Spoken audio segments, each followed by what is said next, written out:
So, this is the second part to me talking about the past AEW shows that I've watched. I love wrestling, and I'm gonna put the dates in the bottom of the shows that I'm talking about.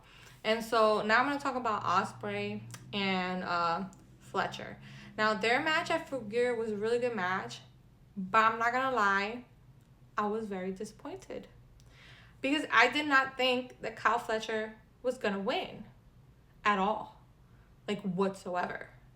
Like I get that the story was that Will is still injured by what Kyle did to him, but the domination of Kyle Fletcher in this match, I just didn't expect. Don't get me wrong, Will Ospreay, he was in the match too. It wasn't like a squash match or anything.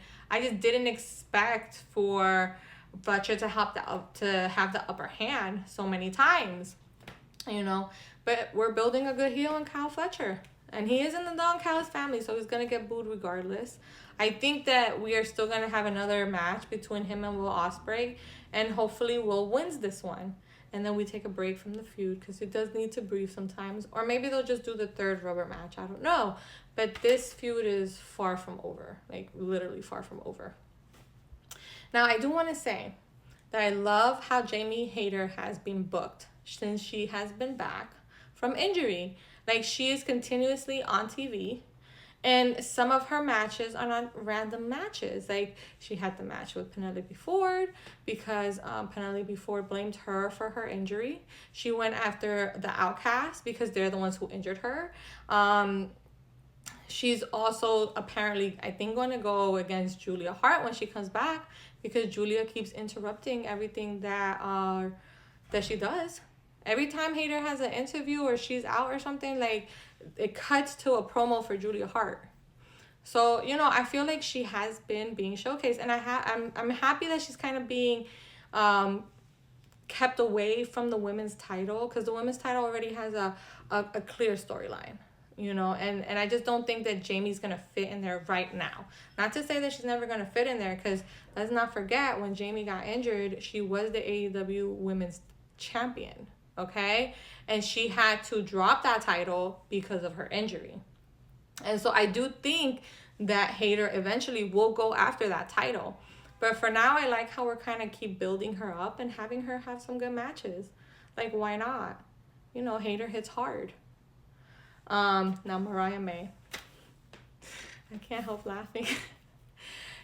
She's so despicable. I love her character. Now, it took some time for me to warm up to her character, but sometimes it takes time for people to get comfortable, being in the new gimmick they're getting, and it takes time for us to, get comfortable with the changes as well. But let me tell you, she just keeps stooping lower and lower and lower. And I was complaining about this storyline because I'm like, yo, this lady, all she does is ask for Mina. I want Mina. And I'm like, yo, Mina is coming. Like, you gotta chill. That's all she said. But now I understand why. She didn't want Mina as in want her as a friend. No, she wanted Mina so that she could destroy Mina. I get it now. Okay? Because let me tell you, this lady had Mina come to her champagne celebration at AEW Full Gear. And then tried to betray Mina behind her back, but Mina caught on. I think Mina knew because all that Mariah May has been talking about is killing the women's division and how no woman here is better than her and all just trashing all of the women in that division. And Mina's not dumb. She's been listening. So I think she had an inkling about what was coming. But Mariah May, like, she's on another level of despicable. Anyway, so Mina caught her trying to hit her with a champagne bottle from behind. And so then she speared her through the table. And she's the one who got up after that whole champagne celebration. She's the one who stood tall over Mariah May. And so this past week, there was an interview with Mina. Let me tell you, Mariah May came out of nowhere and hit her in the back of the head with that champagne bottle. I wonder if she's still upset because of that one time that Mina hit her with a champagne bottle by accident when she was aiming for Toni Storm. I think that's kind of petty because that was an accident. But let me tell you, she went and she hit her really hard. Mina fell to the ground and she was like, I want Mina. And I'm like, I get it, girl. see what you want. Yeah, you want to kill the people you love. It's crazy. I'm telling you, different crazies in AEW, different crazies. But I'm enjoying her character, and Toni Storm will come back eventually because she keeps doing the Storm Zero as her finisher. But love it, not like it. This storyline has felt hot and cold, but we're getting back some momentum. We're getting there. We're getting there. Happy to see it. Happy to see it. Now, Daniel Garcia is the new TNT champion. Sorry. He beat Jack Perry. Now, I didn't mind Jack Perry being a champion. I just felt like we had this new elite come in, right? We had the Young Bucks. They were the EVPs. You had Okada. You know, he has the Continental Championship. And then you had Jack Perry. He was the champion too. You know, he had the TNT Championship. That was the new elite, right? But then, you know, and they were featured a lot. But then I feel like towards the end, they kind of left with a whimper. Like the storyline kind of ended, and it didn't end in like a banger. You know what I mean? It didn't end in a banger. It ended with the Young Bucks running away because they're scared of Jon Moxley and his crew. And now Jack Perry lost his title to Daniel Garcia, which I don't mind, by the way, because I think Daniel deserves it. He's an amazing wrestler. I just feel like, you know, we showcase this huge faction and they're strong, but they're not anymore just because. You know what I mean? I don't know. Maybe it's just me. But regardless, you know, congratulations to Daniel Garcia, and I hope we get to see some really good matches from him now that he's the champion. Now, let me see. There's one more. Oh, now let's talk about the Death Riders' whole storyline.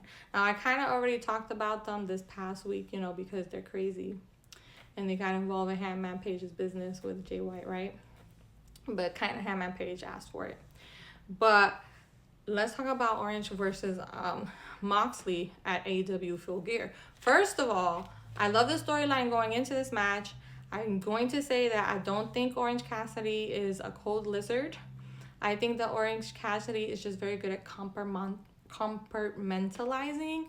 Like, he's just not an emotional person.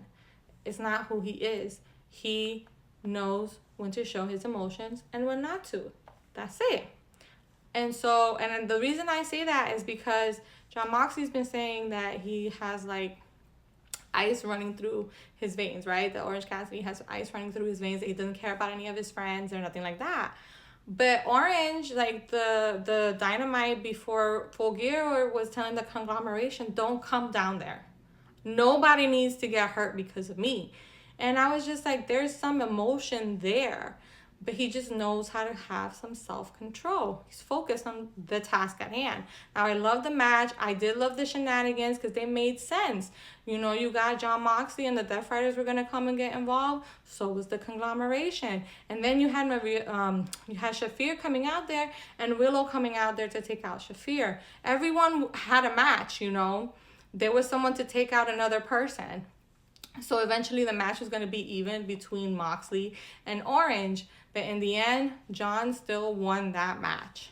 You know, Jon still won that match. So it is what it is there. But I have to say, I really enjoyed this storyline. I really did.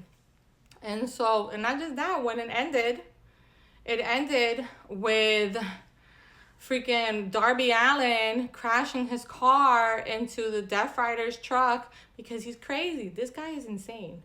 This guy is nuts. And mind you, he just took on Brody King after being in a car accident that he caused. He took on Brody King for the Continental Classic, and he got beat again.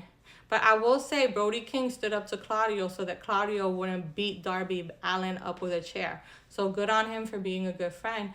But he took advantage of the situation because Darby had just been in a car accident he caused that. But just loving the storyline. Right? And then the Undisputed Kingdom, the storyline, I'm not vibing it, okay? First of all, O'Reilly doesn't seem to have any confidence that Roderick can handle business. Adam is upset because he doesn't want his friends to get hurt. I don't feel like it's a really mature storyline. I hope that we get to the matches that we have to get to because they're going to be great and that we can clean this storyline a little bit up. But overall, I've been enjoying AEW. They've been very good matches. Very good matches.